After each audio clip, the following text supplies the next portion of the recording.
There's a moment most people recognize but rarely question.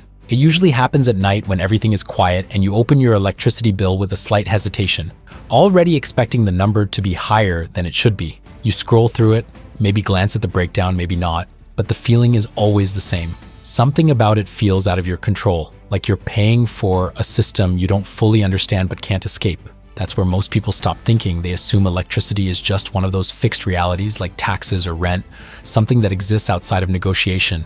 And over time, that assumption becomes a kind of silent agreement. You use power, they send a bill, and the system continues without ever being questioned. But the more you look at it, the more it starts to feel less like a necessity and more like a dependency that was never designed to be challenged. The energy revolution system enters right at that point of friction. Not as a new technology in the usual sense, but as a reinterpretation of something that has been sitting in plain sight for over a century. The idea behind it traces back to Nikola Tesla and a specific design known as the bifilar pancake coil, originally patented in the late 1800s. The claim is simple on the surface, but disruptive in implication.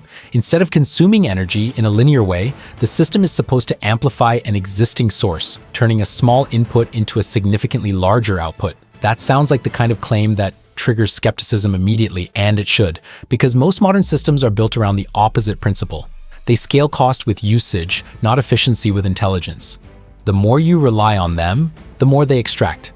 So when something appears that suggests you can reduce dependency instead of increasing it, the first instinct is to question whether it actually works, or if it's just another variation of the same cycle. What makes the system different is not just the promise of reducing electricity bills, but the way it reframes the relationship between user and infrastructure. Instead of subscribing to a centralized supply, the idea is to build a small-scale generator using accessible components and a structured blueprint.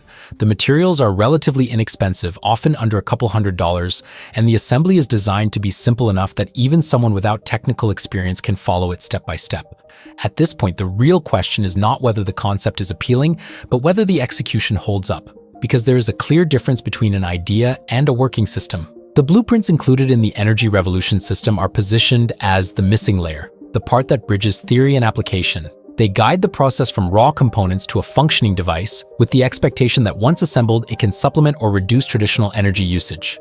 The appeal is obvious: lower monthly costs, increased independence, and a sense of control over something that has always felt external. But there are trade-offs that are often overlooked. Building the system requires time, attention, and a willingness to engage with something that most people prefer to outsource. It shifts responsibility from the provider to the user, which is not inherently good or bad, but it is a different model entirely. And that's where the real divide happens. Most people are not just paying for electricity. They are paying for convenience, for predictability, for the ability to not think about how things work. Systems like this challenge that dynamic. They introduce the possibility that control comes at the cost of effort, and that independence is something that has to be constructed, not purchased. There's also the broader context to consider. Energy is not just a utility, it's an industry, one that operates on scale and consumption. Any alternative that reduces reliance on that structure naturally exists in tension with it. Whether that tension is real or overstated depends on perspective, but it explains why solutions like this often stay on the edges rather than becoming mainstream. So does the energy revolution system actually work?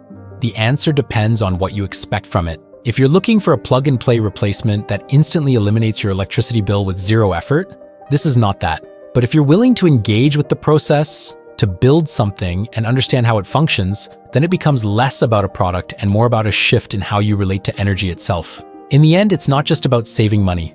It's about whether you continue operating inside a system that was designed to keep you dependent, or whether you experiment with something that gives you a degree of control back. Most people will stay where they are, not because they've evaluated the alternatives, but because they've never seriously considered them. If you're still here, then you probably already feel that tension. There's a link below that breaks down exactly how the system is built and what it actually involves. At some point, the only way to know where you stand is to stop looking at the system from the outside and see what happens when you step into it.